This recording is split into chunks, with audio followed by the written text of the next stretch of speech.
Okay, let's unpack this incredible story from ancient Rome. We're looking at the moment the greatest power in the world, the Roman Republic, just died. Right. And it wasn't killed by some invading army. No, this was an inside job. That's the perfect way to put it. We are talking about the First Triumvirate, and you have to understand, this wasn't an official committee or, an elected office. Not at all. It was a secret deal. A private agreement made around 60 BCE by three men who decided their ambition mattered more than the rules of the state. It just completely bypassed the Senate's power. Think of it like a corporate takeover, but the corporation is the entire government. Exactly. And the team running this takeover. Yeah. Three absolute titans of history: Julius Caesar, Pompey the Great, and Marcus Licinius Crassus. And their realization was almost breathtakingly simple. They figured out they were strong fighting each other, but if they worked together, They could literally write the laws themselves. it was a simple calculation. Individually, the Senate could block each of them. But by pooling their assets, their armies, their political connections, and just unbelievable amounts of wealth, they became unstoppable. And just like that, the rules of the Republic, which had stood for, what, almost 500 years? Suddenly, they just didn't matter. Now, to understand why this worked, you have to look at what each guy brought to the table. It's like they were three pieces of a puzzle. And each piece supplied something the other two were missing. When you put them together, you get a picture of total dominance. So let's start with the guy who seems to have put the whole thing in motion, Julius Caesar. Caesar was the ultimate political operator. He was charismatic, he was popular with the common people. But he was also drowning in debt, right? Completely. He owed money all over the city.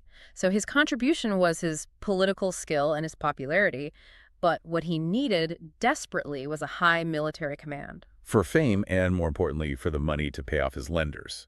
Right, so using the triumvirate support, Crassus's money and Pompey's influence, Caesar gets elected as a consul in 59 BCE. That's like being a co-president for a year, the highest office. And he spends that year pushing laws that helped his partners, but his biggest move was what he did after his year as consul. He secured a long-term governorship. A massive one. He got control of Gaul, which is, modern France and Belgium. This was the jackpot. It gave him an army and access to unconquered land, full of resources. He was going to build his fame, his fortune, and an army loyal only to him. Okay, so that's Caesar. Now, what about the guy who already had the fame and the army?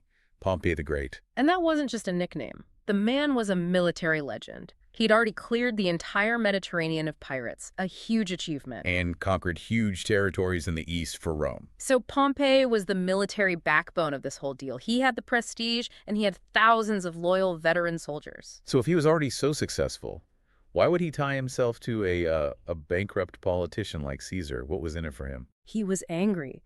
The Senate, that old guard establishment, refused to approve the land rewards he had promised his veterans. Wow. It was a massive insult, a total lack of respect for the man who secured their empire.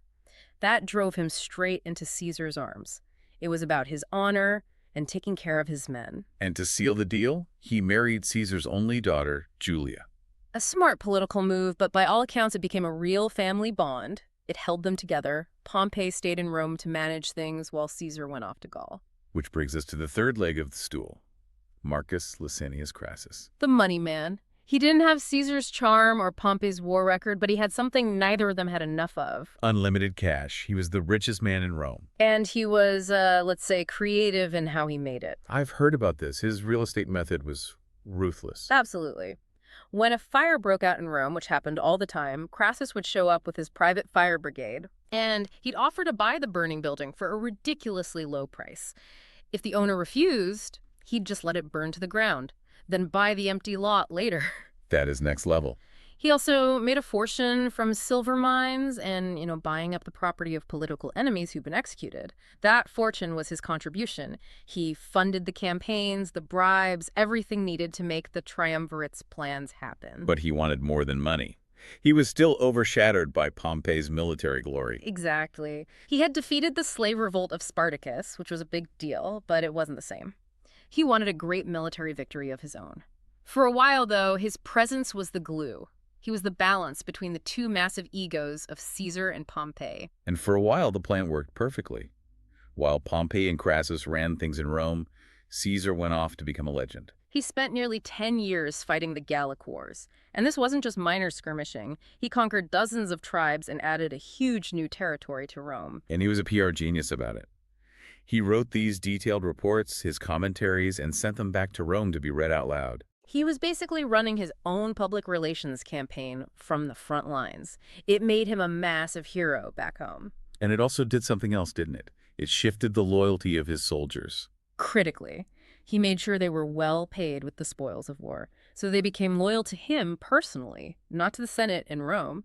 He was building his own private army.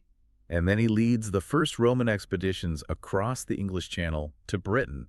Just the audacity of that. It was a massive statement, but all that success started to cause problems. Caesar's fame grew so large that he was now seen as Pompey's equal. Maybe even his superior. And that created jealousy. Pompey the Great suddenly had real competition from his own partner. The alliance was clearly cracking.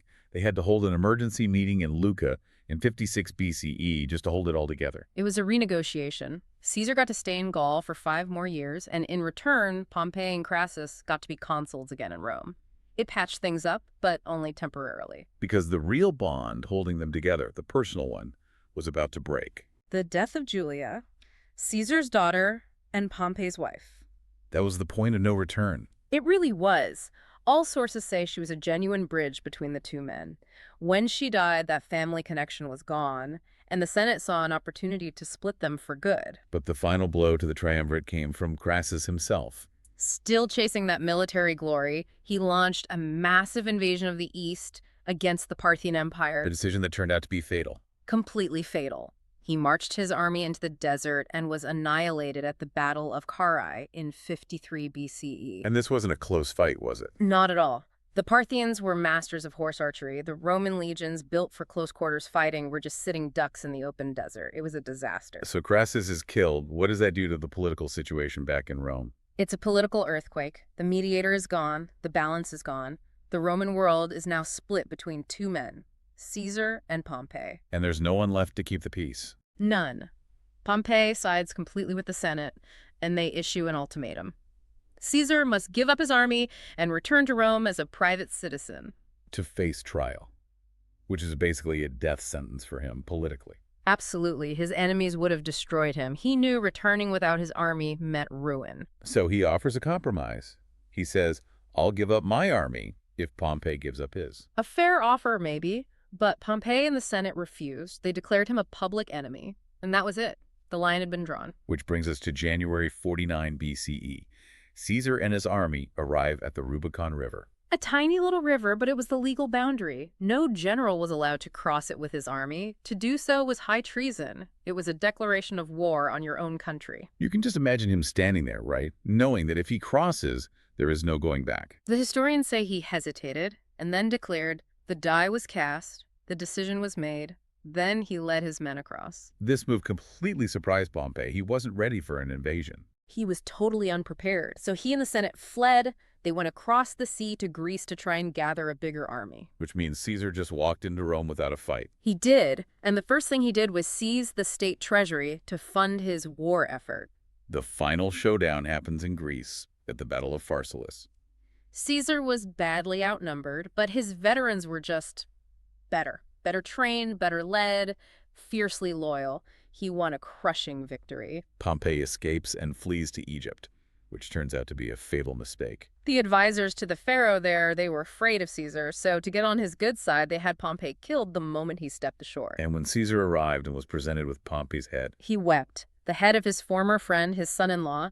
With Pompey gone, Caesar was the undisputed master of the Roman world. He returns to Rome and is eventually named dictator for life. And this is it. This is the moment the Republic, in all but name, is over. The title was supposed to be temporary for emergencies. For him, it was forever. And he started making huge changes. He gave land to his veterans, grain to the poor. And some really practical things, too. He implemented the Julian calendar, which is so accurate it's basically the one we still use today. He also granted Roman citizenship to lots of people in the province. No popular moves.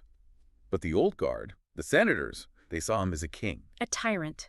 They saw him destroying centuries of tradition for his own ambition, and that fear led directly to the Ides of March 15th, 44 BCE. A group of senators, including Brutus and Cassius, assassinate him right there in a Senate meeting. They genuinely thought that by killing the dictator, they could restore the old republic. But that's the great irony, isn't it? The people didn't want the old, corrupt republic back. No, they were tired of the constant civil wars caused by the elites. They preferred a single, strong leader who could guarantee peace. So the assassination just sparked more chaos, more war. Which ultimately led to the rise of Caesar's grandnephew, Octavian. Who learned the lesson. He defeated all his rivals and became the first official emperor of Rome, taking the name Augustus. The Republic was officially dead forever. The story of the First Triumvirate is just such a powerful lesson. It is. It really proves that when powerful people put their personal ambition above the rules of the state, the whole system can just break. These three men changed the course of history.